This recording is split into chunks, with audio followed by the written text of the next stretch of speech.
Isang mayamang ama ang may 2 anak. Isang araw, lumapit ang bunso at nagsabi, "Ama, ibigay mo na po sa akin ang bahagi ng mana na para sa akin."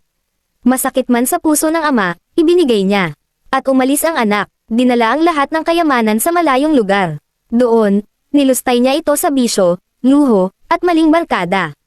Hanggang sa maubos ang lahat, dumating ang taggutom. Walang-wala na siya, napilitang magtrabaho bilang tagapag-alaga ng baboy.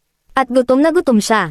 Kahit pagkain ng mga hayop, gusto na niyang kainin. Doon siya natauhan. Naalala niya ang tahanan ng kanyang ama.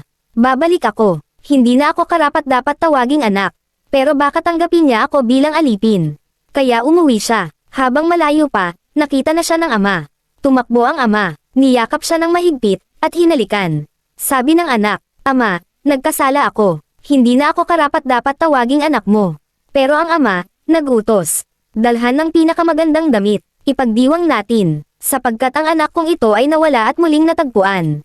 Namatay at muling nabuhay." Aral. Ganyan ang Diyos sa atin.